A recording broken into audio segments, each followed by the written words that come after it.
Welcome back to my channel. అందరు ఎలా ఉన్నారు? బాగున్నారా? నేనైతే బాగున్నానండి. మీరందరూ కూడా బాగుండాలని మనస్ఫూర్తిగా కోరుకుంటున్నాను.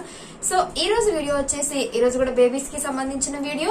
ఏమిటి అంటే చాలా మంది బేబీస్ ఎక్కుళ్ళు అనేవి బేబీస్ కి వస్తూ ఉంటాయి. సో అది పుట్టిన పక్క రోజు కూడా బేబీస్ కి పుట్టిన రోజు కూడా ఎక్కుళ్ళు అనేది మనం చూస్తూ ఉంటాం. బట్ మనం చాలా అనేది భయపడిపోతూ ఉంటామండి. ఎందుకు ఎక్కుళ్ళు వస్తున్నాయి ఏంటి అనేది మనం భయపడిపోతూ ఉంటాం. సో అది నేను కూడా మా బాబు విషయంలో ఫేస్ చేశాను.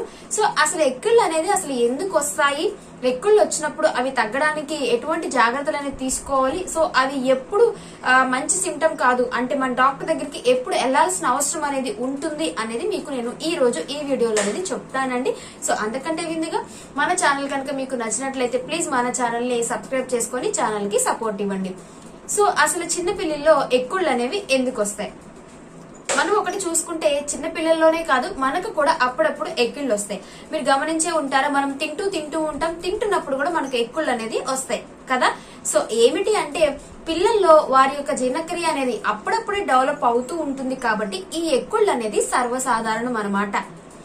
సో మరి అసలు ఎందుకు మరి ఎక్కువగా పిల్లల్లో ఎక్కువ ఎక్కుళ్ళు అనేది వస్తాయి అంటే మనకి ఎప్పుడో రేర్ గా వస్తాయి, బట్ పిల్లల్లో ఎక్కువగా వస్తూ ఉంటాయి. ఎందుకు వస్తూ ఉంటాయంటే వాళ్ళు మనం తీసుకునే ఫుడ్ వచ్చేసి లిక్విడ్స్ ఎక్కువగా తీసుకుంటూ ఉంటారు కదా. ఈ పాలు తాగుతున్నప్పుడు పాలుతో పాటు వాళ్ళు గాలిని కూడా కడుపులోకి మింగేస్తూ ఉంటారు. ఈ గాలిని ఏం చేస్తారంటే వాళ్ళు ఎక్కుళ్ళ రూపంలో బయటకు అనేది నెట్టేస్తారు.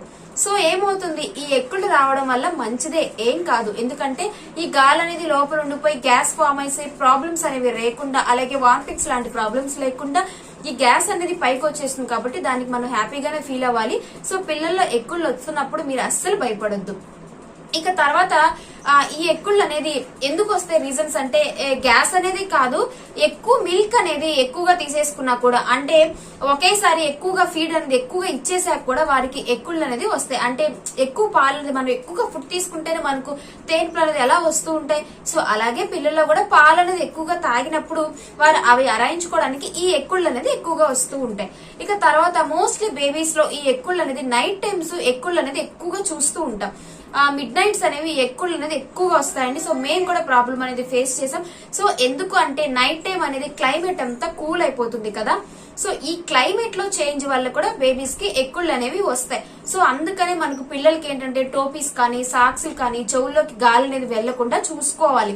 ఎందుకంటే ఈ ఎయిర్ చెవుల్లోంచి గానీ ఇలా గాలి కడుపులోకి వెళ్ళినప్పుడు కూడా ఈ చల్లని గాలి కడుపులోకి వెళ్ళినప్పుడు వారికి అది ఎక్కుళ్ళ రూపంలో బయటకు అనేది వస్తూ ఉంటుంది. సో క్లైమేట్ చేంజెస్ వల్ల కూడా పిల్లలకి ఎక్కుళ్ళు అనేది మోస్ట్లీ వస్తూ ఉంటాయి. సో ఇక తర్వాత ఈ ఎక్కుళ్ళు అనేది వచ్చినప్పుడు మనం ఏం చేయాలి? ఈ ఎక్కుళ్ళు అనేది వచ్చినప్పుడు ఇది మోస్ట్లీ ఒక 10 minutes టు మహా అయితే ఒక 1 hour ఉంటాయండి. ఈ లోపలే తగ్గిపోతాయి. ఇంకా కనుక ఎక్కువగా ఉంటే 2 hours 3 hours అయినా ఈ ఎక్కుళ్ళు అనేది తగ్గకపోతే అప్పుడు మీరు ఇమీడియట్ గా హాస్పిటల్ కి వెళ్లాల్సిన అవసరం అనేది ఉంటుంది. సో ఎందుకంటే లోపల ఏదైనా చిన్న ప్రాబ్లం అనేది అయి ఉండొచ్చు. సో ఈ ఎక్కుళ్ళు వచ్చినప్పుడు మనం చేసే చిన్న టిప్స్ వచ్చేసి పెద్దవాళ్ళు కూడా చేస్తూ ఉంటారు. సో అదే చెప్తున్నాను, ఏమీ లేదు. ఈ ఎక్కుళ్ళు వచ్చినప్పుడు పిల్లల్ని మనం ఇలా ఒళ్ళో పెట్టుకుని ఇలా పడుకోబెట్టుకున్నా సరే వాడికి ఎక్కుళ్ళు అనేది ఆటోమేటిక్ గా స్లోగా అనేది తగ్గిపోతాయి. సో అది లేదంటే భుజం మీద వేసుకొని తట్టినా ఈ ఎక్కుళ్ళు అనేది తగ్గిపోతాయండి. అలాగే కొంతమంది ఏం చేస్తారంటే బాగా హెయిర్ కి ఆయిల్ పెడతారు, అందువల్ల తగ్గుతాయి. అలాగే కాటన్ అనేది ఉంటుంది కదా, దారము. పల్లెటూరులో అయితే మనము తాటి ఆకులు అనేది వేస్తూ ఉండేవాళ్ళు ఇది వరకు, బట్ ఇప్పుడు మనకు అవి దొరకట్లేదు కదా. సో దారం అనేది తీసి తల మీద పెడుతూ ఉంటారు, దాని వల్ల కూడా ఈ ఎక్కుళ్ళు అనేది తగ్గుతాయి.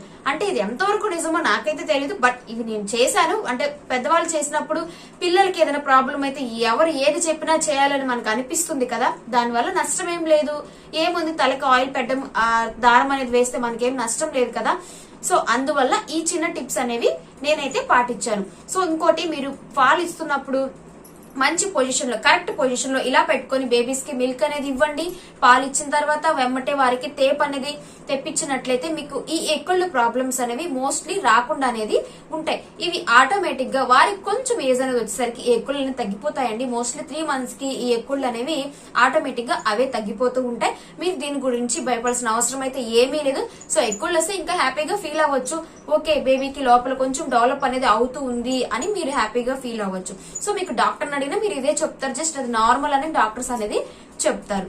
సో ఇదండి వీడియో. ఈ వీడియో నచ్చినట్లయితే వీడియోకి ఒక్క లైక్ ఇవ్వండి. అలాగే మన ఛానల్ ఫస్ట్ టైం చూసినట్లయితే ప్లీజ్ మన ఛానల్ సబ్స్క్రైబ్ చేసుకోండి. అలాగే మన ఛానల్లో బోలెడు pregnancy videos, baby care videos చాలా ఉన్నాయి. ఒకసారి ఎవరైనా చూడకపోతే ఒక్కసారి చూడండి. Thanks for watching. మరొక వీడియోతో మళ్ళీ కలుద్దాం.